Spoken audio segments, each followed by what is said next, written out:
Last week, all of us, we learned all about geometry. And this week, in Lessons of Life, our second edition, we have Annette-tomy. And so everyone sit back, relax, as we present to you.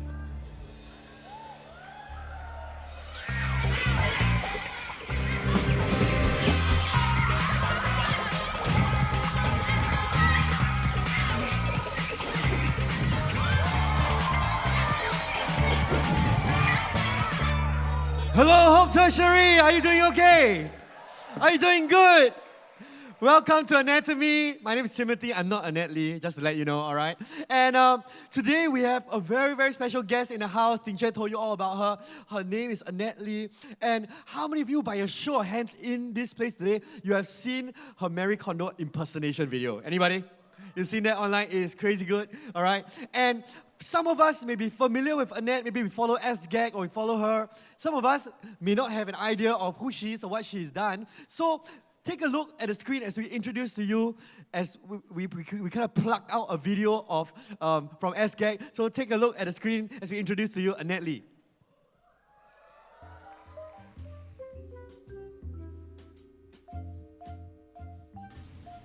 It's very precious. Okay, then I'll show you something, which is Annette. You're chosen for the next episode of Hell lah! NANI? Oh, she's like so willing to get kidnapped, you know? She's just going along with it. This is Help lah, a show where we choose a clueless cast to take on the challenge that he or she would never have thought of doing. What is this place? They have to prove themselves worthy by completing a challenge at the end of the day. In this episode, one of them is going to do... Yeah, that's right! CrossFit. Come for CrossFit, and 10 minutes will feel like 10 days. This is Annette. She's one of our directors at SGAG. Annette is a lady of many talents. She can sing, act, and is good with accents. I don't think my American accent is like strong enough when I was like saying that. However, there is one thing she can't do. Okay, I'm back. Lower! I go for lunch first. Back to kidnapping. Wait, walk slower. Walking slowly. Where's the step? The legit phobia of falling down is a chin scar, okay? Almost there. So, where do you think you're going? I have no idea, but like, okay, I was told to wear a sweater. So, I'm guessing it might be somewhere cold. Some people suggested that it might be ice skating, which I can't do ice skating. Okay, you I'm want to thirsty. drink? Why can't I drink it? I just put it underneath her. Okay. Can you see where's the straw? I feel like a baby. Like, Why leh? I'm underneath like a mother's shirt breastfeeding, you know? Ah. Yay, come. Thank you, bye. Yeah, come by. Let's go. Fear cars, guys. I don't want to get knocked down by a car. By the way, I also have a fear of being knocked down by cars. Oh my god! Do not bring me to a haunted house. I have a fear of haunted houses. I will freaking kill you guys. I'm gonna cry. I know, right? Alright, we're almost there. Are you ready or not, Annette? Ready? And 3, 2, 1. Do. Oh my god, what is this?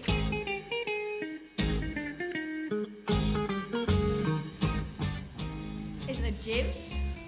Okay, never mind. Welcome to Innovate, and you're gonna be doing CrossFit. Why am I going to be doing CrossFit? I just felt like, why? Never in my life would I ever choose to torture myself. Okay, growing up, right, I'm an aircon CCA person. I feel like if this place, right, had aircon, at least not so bad. I can't I think I'm going to faint, like halfway. Don't worry lah. Can one, okay? All right, so today in the house we have, ladies and gentlemen, please give it up for Annette Lee, everybody. Hi! Wow. Hi, Annette. And so just tell us, all right, because we didn't get to see the end of the video, how did the CrossFit thing work out for you? It was very painful. Yeah. Yes. But after that, I tried my best to keep up with the fitness. And then because, after that, you went for some Spartan challenge after that? Yes, I did. Wow. So even after the Spartan challenge, because it was so much pain, right? I didn't want the pain to go to waste. Right. So you just like carry on? Yeah, so I now at least exercise like once a week just to Okay. make sure I don't waste. And again, once again, can we welcome Annette Lee to Hope Singapore today? Thank you for being here. Thank you for having me. Thank you for being here with us. Now, Annette, share with us, right? How did you even get started on such a job, right, where you're working in SGAG of all places? Because I know you graduated from NTU, and then how do you even get started to work in SGAG? Oh, I heard some people from NTU like, Woo! NTU people. NTU represent. Okay, so actually when I was back in university, NTU, so I ran this blog. I was studying filmmaking, so I really like writing. I like stories and everything. So I ran this blog where I write stories, and I will actually draw like comics and stuff like that will accompany the stories. And I write like funny stuff. So there was actually this one article that went like slightly viral on Facebook, and the founders of SGAG actually saw it, and they contacted me, and they were like, "Hey, do you like to come join us?" And back then there were only like 6 people in the team. It was like 3 years ago-ish, and it was during the time where people were actually very surprised if you say SGAG is a company, like SGAG is a company, you know. But now I think more people know about it already lah. But so that was how I really started at SGAG, and then I actually started writing articles and drawing comics, but I really wanted to do videos. So I was like, hey, you know, let's just start a video team and have an internal team where we could make videos, you know, because people are going to enjoy watching that on internet, like not just like reading memes and stuff. And that's really how it ended up. So you were hired to write and draw comics. And then after that, you pioneered the video team. But when you pioneered the video team, you were like more of a back-end person?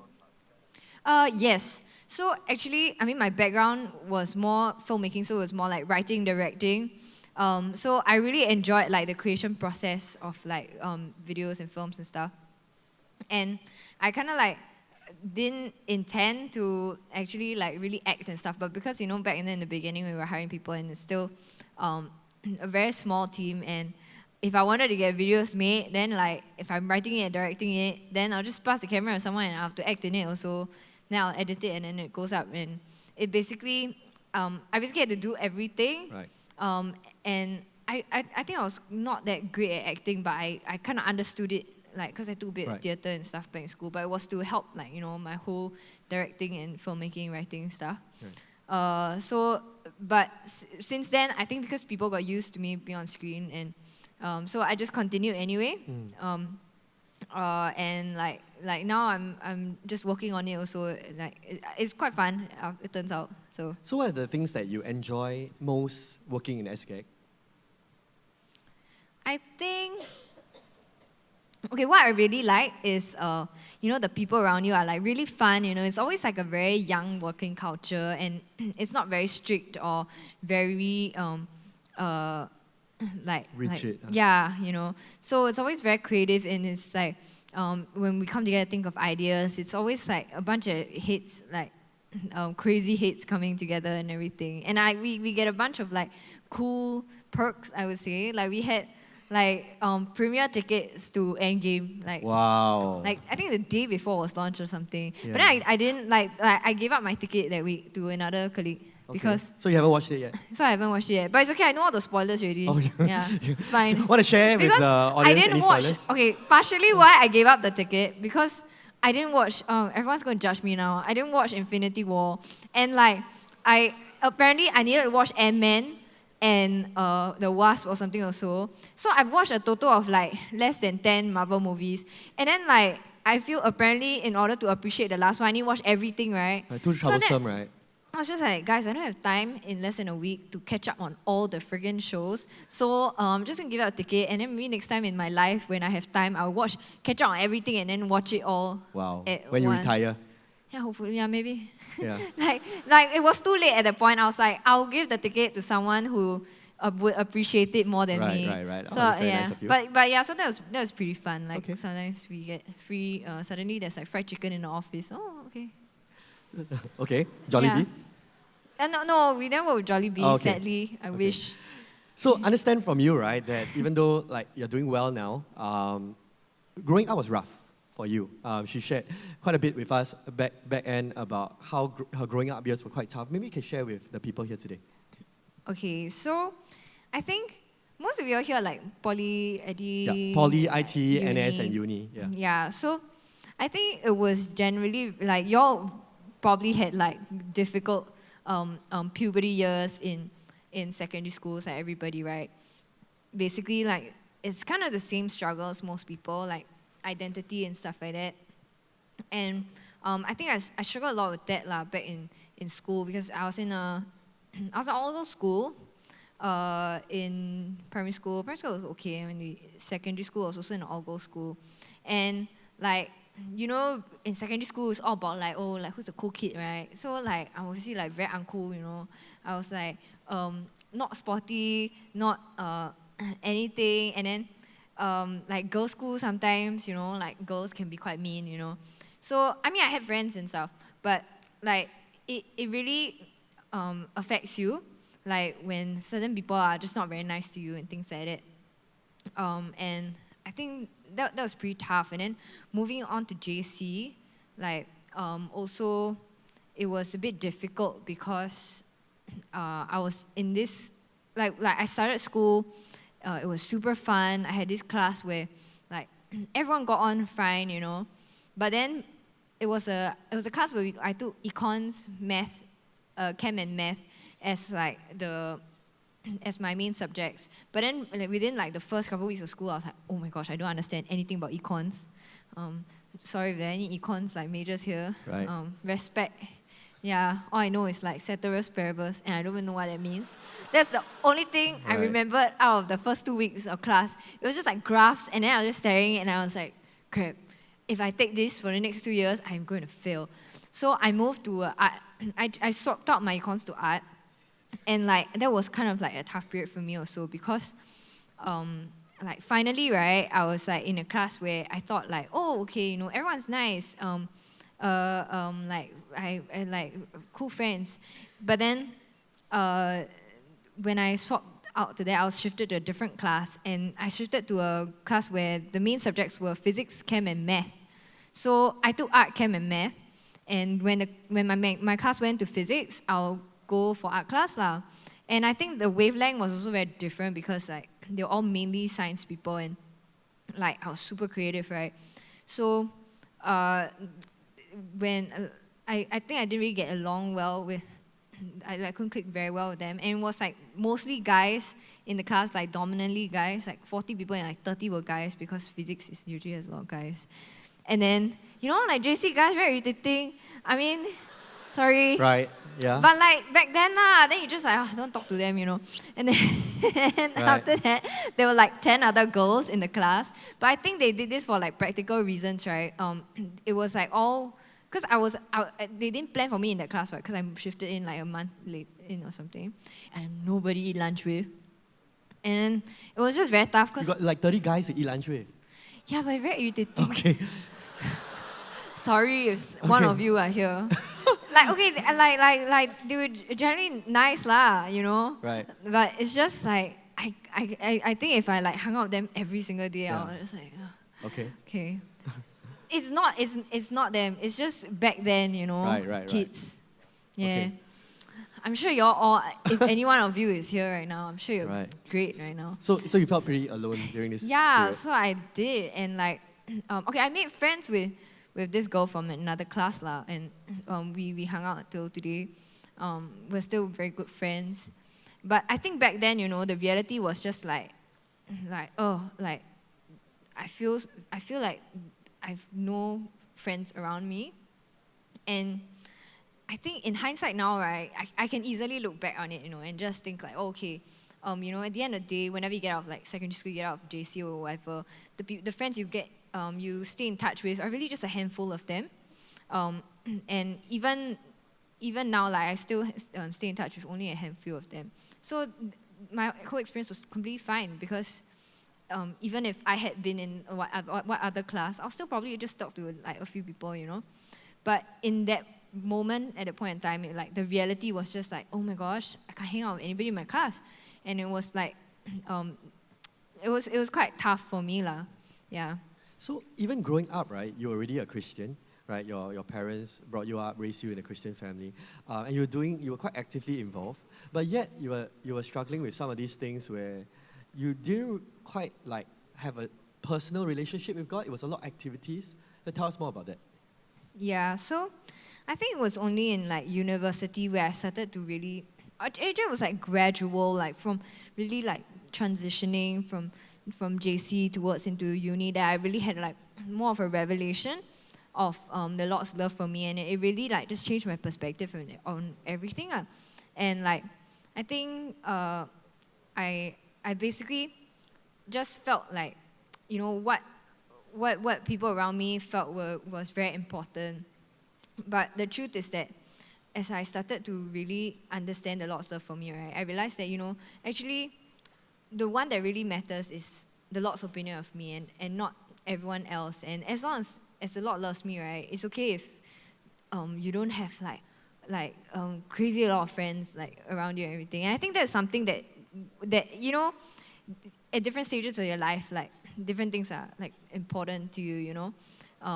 Like maybe when you're back in school, you know, it's all about like friends. Yeah, and maybe when you start working later on, you know, and then you have to pay your bills, it's about like having enough finances. Right. Yeah. So I think at that point in time, that was the desire growing up. Yeah. So let's say, I mean, you said that you only had this revelation of God's love for you in university days, right? When you were in NTU. Let's say you had the revelation earlier when you were in JC or secondary school. How do you think you would have turned out differently, or kind of like how would you have dealt with your challenges differently? Sorry. I think I would have probably learned, you know, that it's okay. Like, you know, things that we go through, like nothing is gonna be always perfect or easy. Everything. You're not always gonna be in a class where like you're best friends with every single person. And like I started to feel like, oh, you know, like was it just me? Because I would try and like befriend like maybe like the people around me or whatever, but there was a bit of like disconnect, I would say. And but at the end of the day, you know, I still found a couple of close friends, you know, be it in my art class or like in my friends from the other classes and stuff like that. And I think I would have been a lot more okay with it and a lot more secure and finding my identity in the Lord rather than in the people around me. Because I think like when we're in school and stuff like that, like at the end of the day, right, what we want to do is like fit in, right? We always want to try and fit in. And I think it's just a very human thing to want to feel like we belong. And I think growing, like by the time I was in university and everything, and I really had a revelation, I realized that, you know, the place where we actually truly really feel like we fit in and belong, right, is actually in the arms of Jesus, in the arms of the Lord. Yeah. And even if you find a way to fit in with like some human group of friends, like at the end of the day, you're not going to 100% fit in because they're just people. Yeah, and the minute you know, right, that you belong in the Lord, your identity is in the Lord, then that's when you can really like love the people around you. And even if, you know, they don't love you back, like it's okay. Or and because at the end of the day, the source comes from the Lord and you feel loved already. Right. Let's give Annette a big hand. That's so good. Yeah. And you wrote this song called "Song for the Underdog." Can you share with us more about like the background of the song and why you wrote it? So the song was kind of like after I thought I was thinking about writing this song because I was really inspired after reading this verse in the Bible. In Ecclesiastes 9, says, the race is not to the swift, nor the battle to the strong, but time and chance happen to them all. And the thing is that, like, growing, a lot of times, you know, you always feel like you, in different, it could be in different aspects, you know, it could be like in your studies or in like looks, in anything, and you just feel like, oh, I'm not the best, I'm like, I'm the last. And the interesting thing is, you know, that actually, even when, in the times where we're weak, we're imperfect, right? That's when the Lord will use us, because the Lord's economy is reversed, actually. And the Lord doesn't like to use the strong. And in fact, He always uses the foolish things to confound the mighty.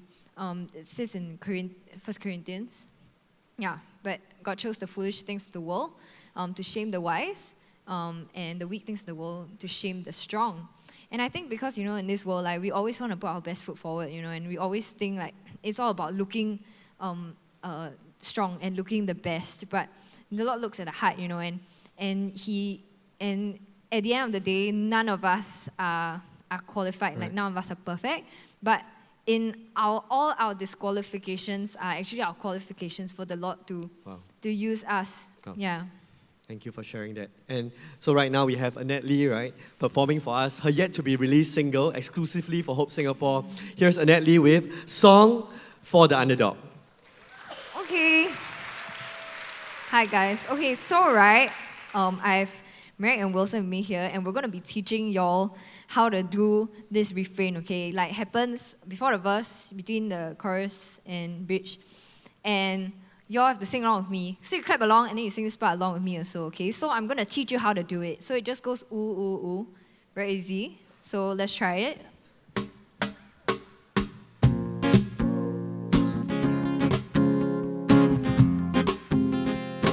goes like this.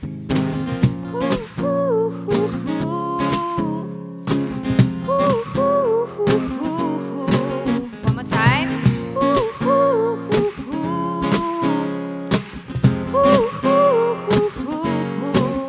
Very good. Okay, so for the whole song, y'all clap along, and when this part comes in, right, you must sing along with me, okay? So it's all the in-betweens.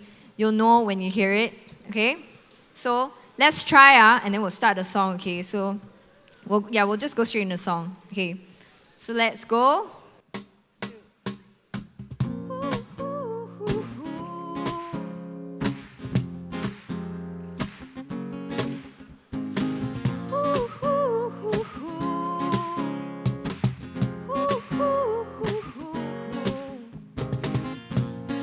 Always fumbling, always weak, not on the list of ones most likely to succeed. If you're always striving, but never first, heard people say there's just some things you don't deserve. Well, I got good news, you qualify for something even greater than you realize. 'Cause what you see will never last, and one day you'll be saying it for. To the swift, nor the battle to the strong. If you're an underdog, then this is your song. Don't be disheartened, darling, your time will come. Just keep on running, keep on fighting, victory's already yours. Ooh, ooh, ooh, ooh, ooh. One more time. Ooh, ooh, ooh, ooh.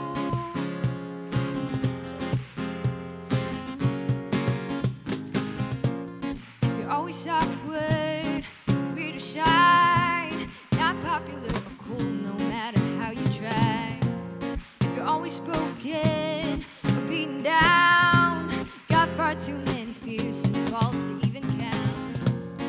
Got good news, you qualify for something even greater than you realize. 'Cause what you see will never last, and one day you'll be saying for the race is not to the swift, nor the battle to the strong. If you're an underdog, then this is your song. Don't be disheartened, darling, your time will come. Just keep on running, keep on fighting, victory's already yours. Ooh, ooh, ooh, ooh. Ooh, ooh, ooh, ooh, ooh.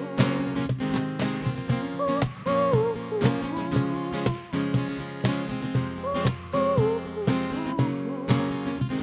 I'll rule the world with the power inside of me. I'll rule the world with the power inside of me. I'll rule the world with the power inside of me. I'll rule the world with the power. The race is not to the swift, nor the battle to the strong. If you're an underdog, then this is your song. Don't be disheartened, darling, your time will come. Just keep on running, keep on fighting, victory's already yours.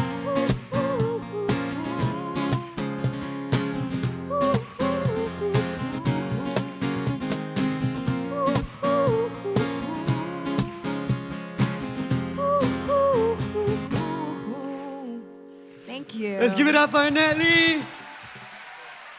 Thank you.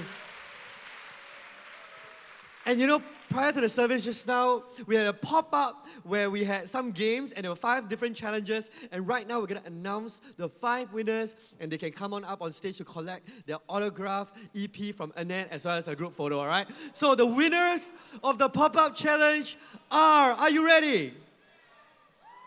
Ising from TP, Clovis from IT Central, Aloysius from TP, Ryan from IT West, and Ren Kai from RP. Come on up. Come on up. 5 winners. Come on up. Wherever you are seated. Circle seats. Oh, you gotta run. You gotta run. Come on, come on. Faster, faster. Oh, wow, there are people from upstairs. All right. They're all from Light Congregation, all right? All are from Poly and IT. So please help me give our winners a big, big hand. Hey, okay, come on stage, eh? Come, come, come. Don't be shy. Wow, I like your shoes, very pink. They're all guys. They're all guys. Yeah. Why all guys? All the girls never participate, is it? Or is it all like physical activity I games? don't know. I don't know. Then the guys win. So, Okay. so Hi, our what 5 are your winners, names? come on. What are your names? Ryan. I'm Ising. Ising. Yeah. Aloysius. Clovis. Renkai. Hey, okay. Okay, should they come to the center? Come, come, come. I think they're just really scared. Sorry, of- this, like- yeah, the I think because just now carpet you is said- safe, guys. I think just now you said that boys are annoying lah. I think they kind of like. Hi, is it? Hey, don't it was just me lah. All right, You know. all right, all right. Can we have a group photo with them? Okay, let's take it together. Okay, wait. Let me just give this out to you guys first. Okay, give out the EPs. All right, give the winners a big hand.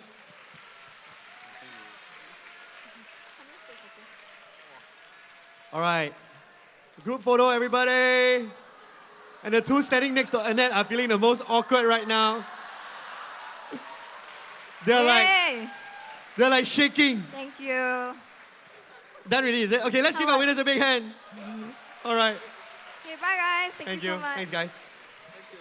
I think the funniest thing was just to see the 2 guys next to you, on your left and right. How wait? Why was it I funny? don't know, they're like so happy to be next to you. Okay. I was very scared. Like, why is it they Yeah. like bunny ears me or I have something? no idea. All right, so we're gonna continue with part 2. You know, what? What's going on over there? Okay, so you know, you rose to fame very quickly, and you became famous almost like suddenly, instantly recognizable because of the stuff that you do on SGAG. Share with us some of the lessons that you learned, right, as you became famous. So I think based on what you just said, right, and what I told you just now, I actually was a very, very private person, and I really just didn't intend to be like very public. And even that's why when we first started acting, we did like the whole Suan thing, because like the few of us who just wanted to show up caramel, like we kind of just wanted to stay behind the scenes, really. But I think it's okay because it was something that I had to reconcile at some point, because I was really into music, and I was doing music my even till then, and even like from university-ish, you know. And in order to be a singer, like I needed people to know me also, right? So there's no way I could have like hit anywhere if I wanted to sing, unless I'm like Sia or something, which like she used to be so good. Yeah. But yeah, so I think it really just worked out, and the Lord just made everything come together for good. But I think, you know, the whole idea of me being a rather private person, actually really helped, you know, with me dealing with something more public, because there was this singer that we were recently speaking to, this Christian singer, and he was talking about how, you know, everything that's seen on our public ministries actually starts from our private ministry. So good. Yeah, and I think even till now, I really just remind myself, you know, that like, sure, what I'm doing publicly is important, but like I really have to take time to, you know, have private ministry with the Lord. And I think spending time with the Lord, it really helps me deal with quite a lot of stuff. Like, I think when I first started being public, I was afraid like, oh no, like everyone's going to like hate me or something, which in the end was okay, it was fine. So once I got past that, like there were a few hate comments, which I think I dealt with it fine lah, like the typical like. What would they say? It's not very okay. I won't say this is typical, but it's just very like simple, like oh the girl very ugly, that kind of thing. Like okay, yeah, yeah. I think so. Okay, I think that was one of the things that I really had a revelation about when I started to like have a personal relationship with the Lord, which is what I mentioned just now. And something I would have told myself back then also when I was even younger, that people's opinions of you are nice, but they're not necessary. Like whatever the Lord says of you is final, and all that the Lord says of you, right? It can be found in the Word, like you're fearfully and wonderfully made, and He's your beloved. I mean, you're His beloved. Yeah, and like it's just all these really good things, right? That are actually the truth, and there are a lot of lies that are gonna be said about you, which are really just other people's opinions, and that doesn't have to matter when you are so like believing, like when you believe and are aware of the truth lah. So those small nasty comments, right? Yeah, don't really affect me. But in the same vein also, like I think just as I don't let like bad comments affect me, I don't really let like good comments affect me also. So in the same way, other people's bad opinions of me are nice, not necessary. Their good opinions of me are also nice, but they're not really necessary because I already have all the, like I would say, validation that I need from what the Lord says of me. Right. Yeah. But I think one thing I shared was about one time that I think I did get affected, because I think I shared something on my Instagram, like it's an encouraging note, because I was just speaking to some people, who were just getting out of like depression. That they were sharing, a few of my friends were like sharing the story about believers who were sharing the story about how they focus on the Lord and it really delivered them.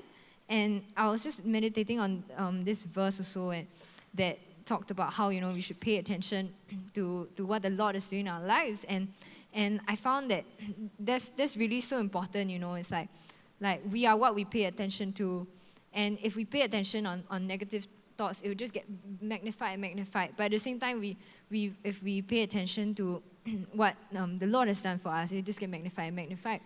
And I just shared that like really simply, and not in a very overt manner, I would say.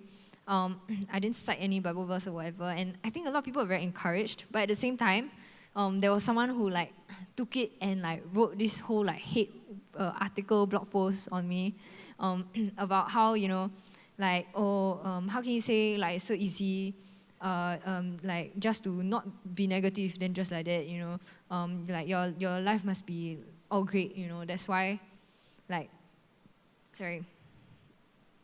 Was it the lemon or the It was the kopi? lemon. Okay. Yeah, sorry. So and I really wanted to like almost reply this person like, no, that's not true, because like how do you account for all these other like people out there, like there was that shiny singer guy, Right. where he looked like everything was going great also, like K-pop star or whatever, and then he took his own life, and like there are a lot of people who look like they have very glamorous, amazing life, but then they just take their own lives. And the truth is that because we look at other people and we don't see their struggles and we think it's all great. But the truth is that everyone has their own struggles, and it's all of us are here to try and really get help, I would say. Yeah, and whether it's like, letting the Lord help us in our lives or not. But in the end, I didn't reply the person because, like, don't feed the trolls. So I just, like, left it. What made that comment, like, I mean, you're saying that most things that when people comment negatively or they hate you, then, like, you kind of just brush it off, you're okay. But what made this one affect you a bit more? I think it was, like, the amount of effort that he or she put into it. Like, like, one whole, okay, I didn't read the whole thing because I didn't want it to, like, really, like, to really, it was like so long. I mean, I browsed through it, and that was one portion that I roughly saw, and I scrolled. Just scan through the yeah, thing. but I saw that bit, because that bit about like the, I think it was towards the end, that's why I saw it. But basically, I think, yeah, it was just really like, I didn't think like, wow, okay, someone would bother to like write something so long. Like, you know, even the people who messaged me and like, hey, that was encouraging, you know, it's like one sentence. Like, nobody wrote like whole blog post like, wow, that was very encouraging, blah, blah, blah, blah, blah, blah, blah. So the sheer amount of effort that a person put in. Yeah, like it was scary lah, like as in, because you almost can feel that the amount of like resentment almost that the person have, like that they bother to put in that much effort, you know. Just to paraphrase, what you're saying is that you just kind of like let God deal with the person and let God vindicate you. You just leave it alone, and then you just like... Yeah, because I think like at the end of the day, like you think about it, right? Like that person just like wants attention, and the person ultimately wants love. It's probably And- hurt.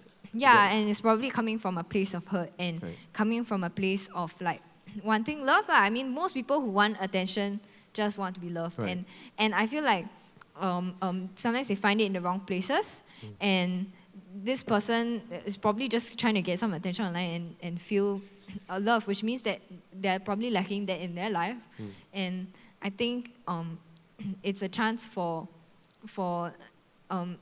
not for any kind of like, for anybody to go and hate back, like return hate to this person who's dishing out hate, because actually like what they really need is love. So, yeah. Right. So we understand as well, right, that one of the things that you came out to share publicly is your own battle with anxiety and stress. And share with us like what contributed to all that stress and leading to like the anxiety attacks that you yourself faced. I think I was very stressed out growing up quite a bit because, you know, I had very high expectations of myself. But also, I think like I came from quite a dysfunctional family. I feel like most of us do. Like, if your family is like super happy family, it's rare. So please appreciate your family. But yeah, I feel like maybe it's like my mom's way of like caring, right? But it's probably a very Asian mom thing. Like, she'd be very critical of like everything that I did, and like she'd be super strict, you know. And I always like had a lot of like pressure on me, and like even like really like the simplest things I do, like she'd be super critical of it, you know. And I think it just caused a lot of like stress in me, like growing up. And then that coupled with like stuff that I had to deal with at school, and always like feeling like I had to live up to something to be like better. Right. Yeah. So like pressure from yourself, pressure from your family, and then also pressure from school, right? Yeah. And then how do you cope with all this pressure? And how do you try to like block it out and like keep going? So, I think it was really just like spending a lot of time in the Word lah. And because, you know, a lot of like times because of like how stressed I was, right, I actually got very anxious, you know, and I'll have like a bit like anxiety attacks here and there. But I really just always remember to just focus on the Lord's love for me lah. Can you share us about your anxiety attack? Like when you have an attack, right? What happens or how do you feel? Okay, so I think because of like all of that like growing up, you know, it's always like I would say a lot of unhappiness almost, and like I will always detach myself, like emotionally detach. Like it's like a coping mechanism, and it's almost as if like humor is a coping mechanism also. You know, like if it's too painful, just laugh, and then or like if it's too painful, just tell yourself don't feel, just don't feel. You know. And there are a lot of times where I just told myself, like, don't feel, until like something small can just trigger it, like something, maybe a project that's too difficult or something, and then I just break, and then I'll break down, and then I'll just like cry for like I can't control it, and sometimes I get like shortness of breath and stuff like that. But it's usually just an accumulation lah. Yeah, and then it's just like I'll just be like crying like for a period, like and I don't even know why. Yeah. Right. And I understand you wrote this song called Remind Me. It's something I've been listening to it on repeat, and it's been very, very encouraging to me. Share with us what led you to write this song and the background of like where did this song come from? So, this song actually came. Like I wrote it in a time that was like quite a dark time lah. I was also going through a lot of stress back in like university and stuff like that, and I was meditating on this verse. It was the story of Lazarus, you know, when he just passed away, and Jesus was on the way to visit the tomb, and he bumped into Mary and Martha, and they were like crying, and they said, you know, Lord, if you were here earlier, like our brother wouldn't have died. And that was the point where Jesus wept, and later he followed them. Yeah, they're laughing because just like, in case you can't remember this verse, I know it's very long. yeah, like a lot of people, right? I know, right? When your leader or your pastor asks you, "Hey, memorize the Bible verse," right? This is the first one that comes to mind. Right? Jesus wept. But share with us maybe your revelation of these two very, very simple words. Yeah. So meditating on this, and then I had this revelation like, oh, okay, that's interesting. Why did Jesus weep? Because literally a few verses later, he goes up to Lazarus' tomb and raises Lazarus from the dead. And if you think about it, Jesus didn't have to cry. He should have just looked at Mary and Martha and just like, chill guys, you know, I'm just going to raise him from the dead already, don't cry. But instead, he chose to cry with them, you know, and I think that was like just a really strong moment where I felt like so loved by the Lord, you know, because I feel that that's how the Lord really loves us and how he wants us to know that he loves us, you know, which is that he's not a faraway God and he's not a God to us like, oh yeah, chill, he's going to be alive soon. He's a close God to us, you know, he's not just a God, he's a friend, and he's there with us in the very present moment. And when we're crying right now, he'll cry with us, and he knows we're not ready at this point in time, let's say, to hear that, hey, everything's going to be okay, even if it's not going to be okay. But he'll sit with us and cry with us. And like only when the time is right, you know, and then he will just show us the light that, you know, everything's going to be okay. So this song was written out of that lah, and you know, being really inspired and loved by that story. Shall we give Annette a big hand? And so today, performing her song, Remind Me, ladies and gentlemen, here's Annette Lee.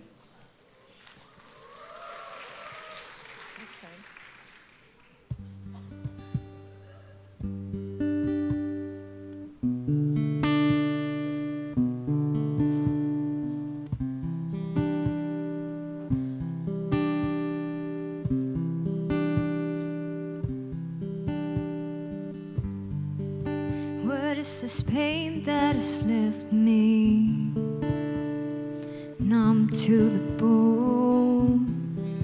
What is this darkness that got me clamoring? What is this hurt that is no name, picking me apart in my own shame, feeding me lies so bitter? And oh, I just need a little bit of light. I just need you to come and cry with me. Whoa, and remind me that you love me. Oh,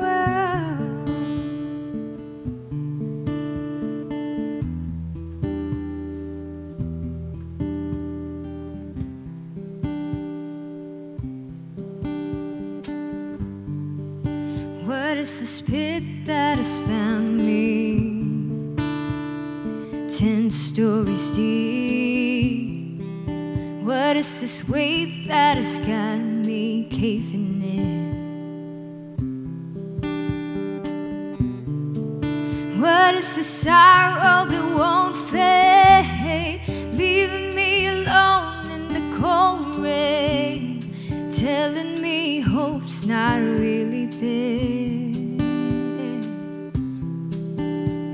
And oh, I just need a little bit of light. I just need you to come and cry with me. Whoa.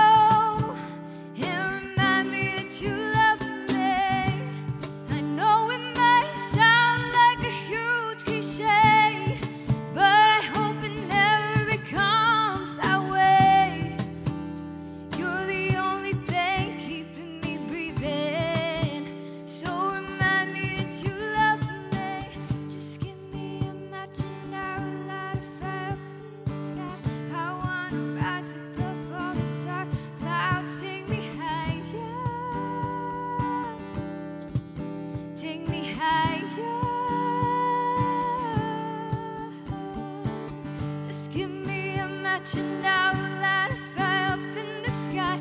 I wanna rise above all the dark clouds. Take me higher. Take me higher.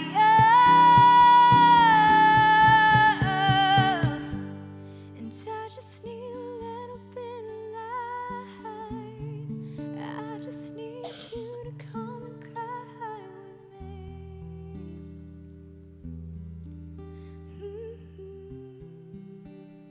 It'll remind me that you love me. Let's give it up for Annette. Thank you. Thank you. And church, let's thank Annette for being with us here today. Thank you.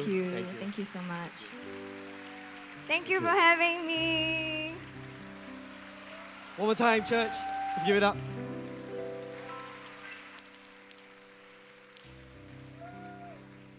You know, maybe some of you are here, right, because a friend invited you. Maybe some of you are here because you follow SGAG and you're a fan of Annette. Maybe some of you are here because someone reached out to you on your campus and just say, hey, you know, I got this SGAG character that's performing here today and just join me. And maybe you're here today and it seems like a coincidence or it seems like an accident, something you didn't plan for. Or maybe you're here today. You could be anywhere else in Singapore doing any other thing. But you're here today because God really wanted you to hear this message, that He loves you. That you don't have to strive very, very hard just to earn His love, to do a lot of different things. But God loves you. And just as Annette shared, that maybe some of you, you come to this place this afternoon, and maybe you understand that dark moments where it just seems so hopeless, and you just feel so useless and small and unimportant. That place of pain where you just can't help but cry or just like lose all hope. Sometimes nobody even knows that we're feeling that way, but God knows. And in that place, He is not just a God who says, hey, get over it. He's not just a God who appears and fixes your solution or fixes you. He's a God who is there with you. And He cries with you. And He's there with you. That whatever we go through, even in our darkest moments, even when we go through the darkest valleys, that we can be assured that God knows and He's there with us. He knows everything about us. He knows what delights us and makes our heart leap with joy. He knows our pain and our hurt. And sometimes when we are in the most weak and hopeless moments, He's there. He knows. He knows all the things we've done right, and He knows all the things that we have done wrong. When we bully others, when we're on pornography on the internet, when we're spewing out hateful words and thinking evil thoughts and acting out violent actions, and we're doing dishonest things like cheating and lying and deceiving people, and we're doing all these things, He knows. And yet, He loves us. What kind of God would love people like us? And if you survey the entire world and you look at every religion in this entire world, every God and every religion, there is no God who loves you so much to come close like Jesus. Many of us, maybe we grew up religious. Maybe we grew up in church, or we grew up in another religion, and we have this idea that God is someone almighty and all-powerful but far away. And we have to do things. Maybe don't say bad words or do right actions to keep Him happy, appease Him so that He will bless us. If we do things that anger Him, then He will curse us and life will go bad with us. But my friends, that is the furthest thing from what Christianity is about. Christianity is not a religion where we try to do things to appease God. Christianity, in its essence, is all about a personal relationship with God. It is when God chose to come close to you even when you feel so far from Him. And this is what God did for you. That while we were still sinners, the Bible says that God demonstrates His own love for us in this. That while we were still sinners, not when we started going to church, not when we started doing right things, but while we were still sinners, you and I, Christ Jesus, He died for us on the cross, and on the third day He rose again. This is what Jesus has done for us. This is how much He loves us. You know, my friends, you could be anywhere else on this Saturday evening. You could be anywhere else in Singapore, but you are here. Maybe you came for some laughs. Maybe you came for some friends. But for whatever reason that you came, God had a purpose for you to be here in this church, to hear this message, because He wants to let you know that He loves you.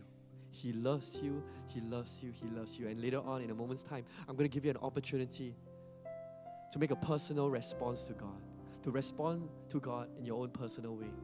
Right now, can I invite you to just put away your things and just rise to your feet wherever you are. Just rise to your feet and stand wherever you are.